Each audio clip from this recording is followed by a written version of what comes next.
Ketika Gusmi seorang pribadi yang luar biasa, seakan-akan Gusmi itu dimiliki oleh siapa aja. Kalau keluarganya seakan Gusmi ku milikku. Kalau di Jam'iyah Dzikrul Wafilin,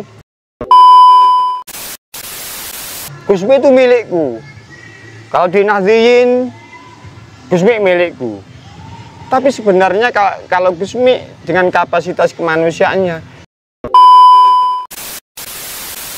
Gusmi adalah milik semua manusia, Mas. Jadi bukan milik kelompok Gusmi itu. Masuk. Bismillahirrahmanirrahim. Assalamualaikum warahmatullahi wabarakatuh. Kita berjumpa kembali dengan saya Iwan Gunawan dan Mas Arifin Soleh. Kali ini kita ngambil gambar bertempat di Taman Ganjaran Trawas ya. Jadi alhamdulillah kita bisa berjalan-jalan sampai ke sini untuk bisa sharing, berbincang-bincang dengan Mas Arifin. Kita sambung dengan video yang kemarin kita sudah membahas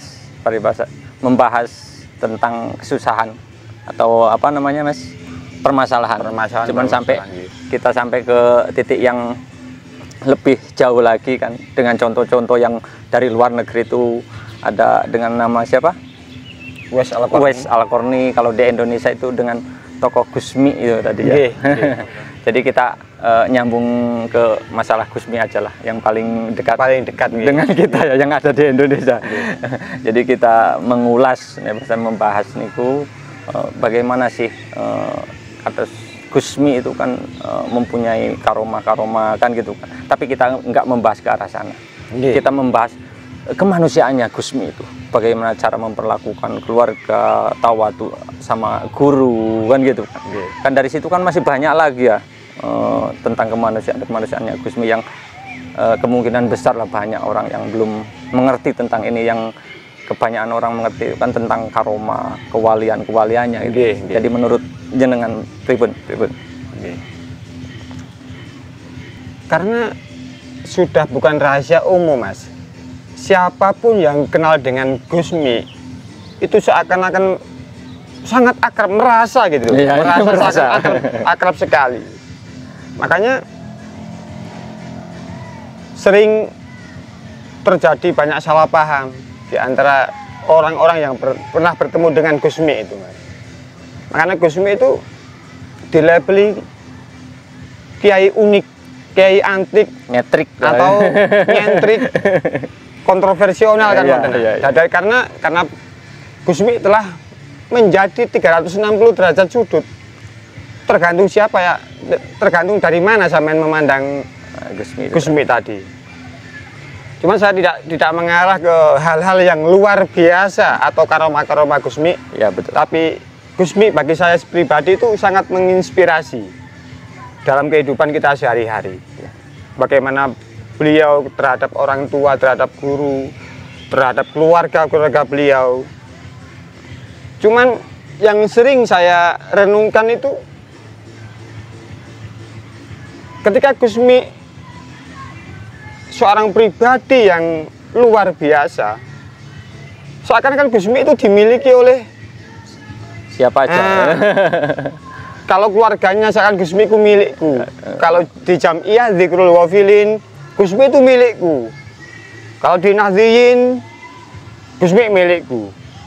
Tapi sebenarnya kalau Gusmi dengan kapasitas kemanusiaannya, Gusmi adalah milik semua manusia, Mas. Jadi bukan milik kelompok Gusmi itu.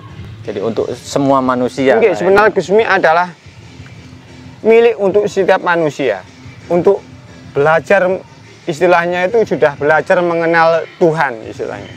Cuman dari apa, sisi pribadinya ya, Mas ya. Makanya Gusmi itu saya itu lebih sering untuk mengetahui Gusmi atau mengenal Gusmi itu lewat pribadi atau kemanusiaannya. Bagaimana Gusmi itu menginspirasi. Selalu Gusmi di mana ada orang susah dibuat gembira. dimanapun Gusmi berada, pasti akan membuat perubahan-perubahan besar dalam kehidupan manusia.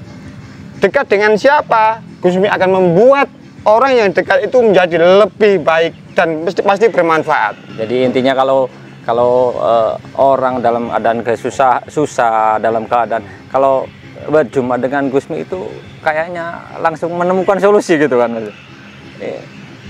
Jadi gimana? Oke. Karena bagi saya pribadi, Gusmi itu menginspirasi kita sukses menjadi manusia, Mas.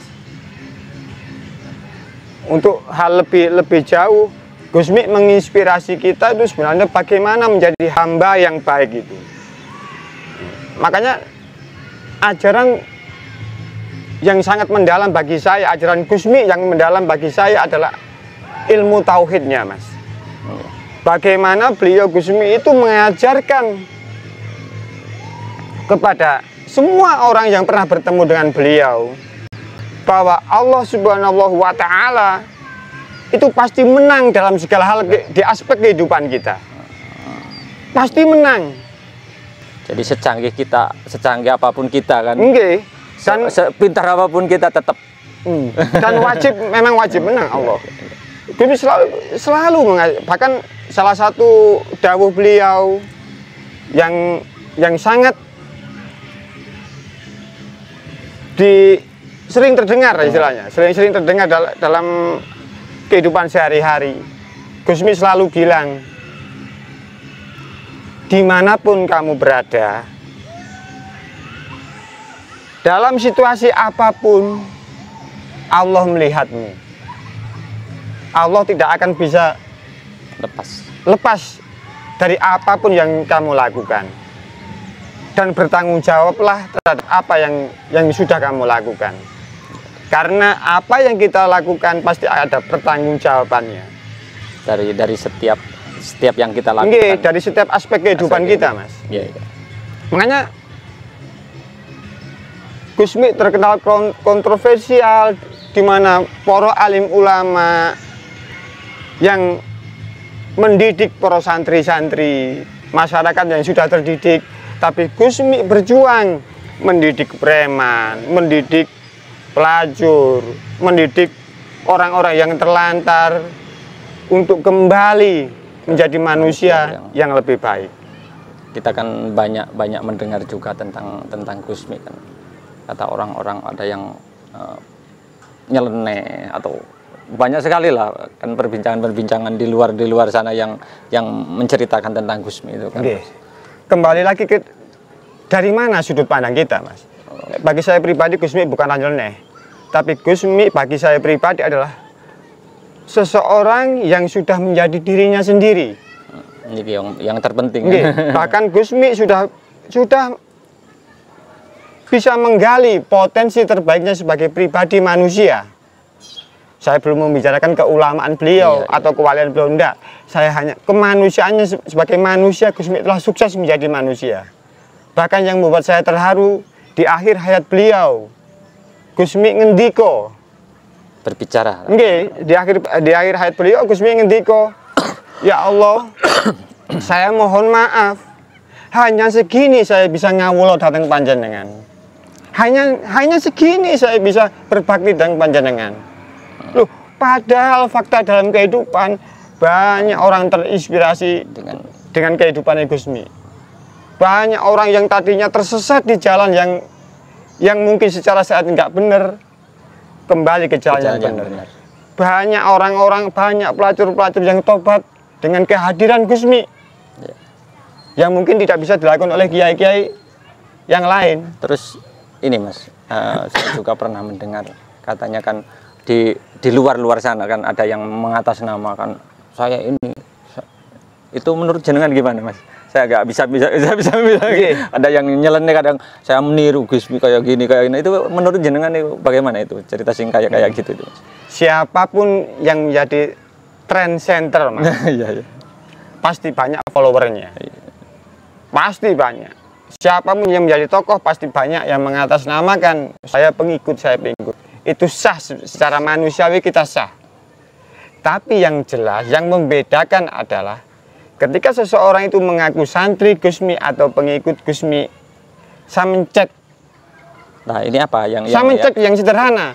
Bagaimana yang orang yang mengaku pengikut Gusmi atau santri Gusmi, bagaimana beliau itu, orang itu kepada ibu bapaknya bagaimana, kepada orang gurunya bagaimana, kepada orang tuanya, keluarganya, kepada orang-orang di sekelilingnya bagaimana. Kalau dia tidak bisa berlaku kasih sayang atau istilah dalam rahmatan lil alamin, tadi hanya ngaku-ngaku kan gitu kan. Hanya ngaku-ngaku Mas itu. Soalnya kan banyak cerita lah kayak gini, kayak saya juga pernah mendengar hal-hal sing kayak gitu kan. Jadi kadang-kadang mengatasnamakan Gusmi, mengatasnamakan Gusmi sing walah yang nyeleneh-nyelenehnya kan gitu. Kenapa sih Gusmi kok identik dengan nyeleneh? Karena kita tidak mampu untuk mendeteksi cara pandang beliau Gusmi. Karena ilmu kita nggak mumpuni ke arah situ. Nggak sampai lah ke arah sana. Kita masih ngomongin bagaimana besok masih bingung. Tapi Gusmi sudah ngomongin 1 tahun yang akan datang, 10 tahun yang akan datang. Loh, bagaimana kita nggak nyeleneh? Sebenarnya bukan nyeleneh Mas. Jadi cara pandang kita ya. Cuma cara pandang kita saja yang terbatas. Yang terbatas. Belum sampai lah. Belum sampai ke situ. Cuman bagi saya pribadi, Gusmi itu sangat menginspirasi bagaimana kita bertanggung jawab sebagai manusia. Bahkan dalam yang sudah umum dalam ajaran agama Islam, manusia terbaik itu bukanlah ilmunya yang luar biasa, atau tirakatnya, atau kesaktiannya, atau anak siapa, atau tingginya derajat, bukan.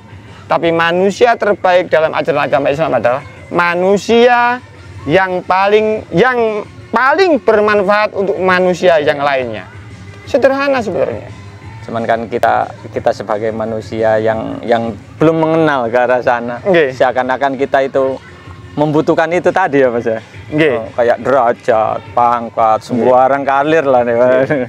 Jadi padahal cukup sederhana, cukup sederhana sekali kalau kita bisa mengenal ke arah sana kan.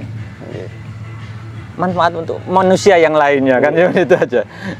Sebenarnya kita nggak perlulah ngaku-ngaku sebagai santri Gusmi atau pengikut Gusmi. Yang penting itu satu ajaran Gusmi lakukan. Jadi dan istiqomahkan sampai mati, sudah. Sebenarnya itu nggak perlu kita ngaku-ngaku, nggak perlu. Apalagi banyak orang yang mengatakan menjual nama Gusmi. Nah, itu. Bahkan mungkin belum tentu benar. Seandainya Gusmi masih hidup, namanya dijual. Kalau orang itu untuk bisa makan diperbolehkan sebenarnya. Nggak masalah. Nggak masalah mungkin. Karena apa?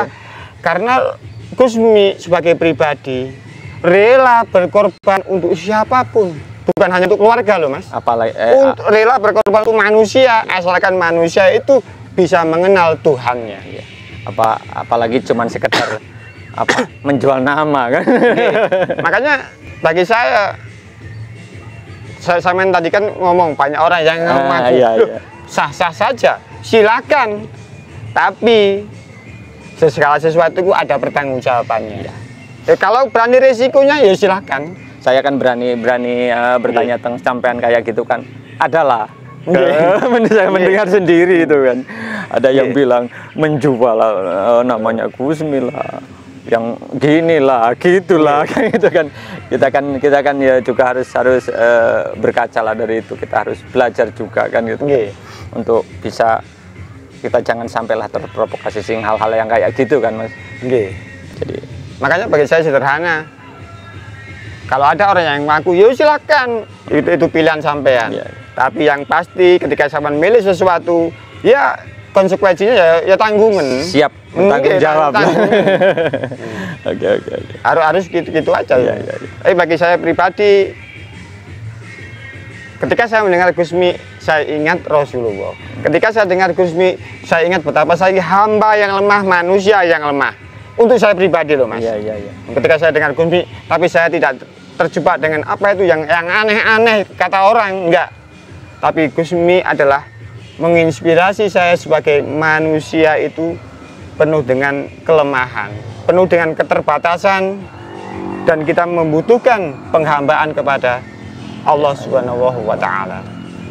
Jadi untuk cerita ini kan sangat menginspirasi aslinya kan ya Mas. Mungkin menginspirasi untuk kita sebagai manusia, bagaimana kita menjadi manusia yang lebih baik, yang bisa bermanfaat untuk orang lain atau orang banyak lah, intinya kan di situ. Jadi dari cerita Gusmi ini. Jadi kemungkinan kita sambung kapan-kapan lagi Mas ya. Bisa masih banyak lah aslinya tentang apa kisah-kisah Gusmi yang perlu kita ceritakan juga lah.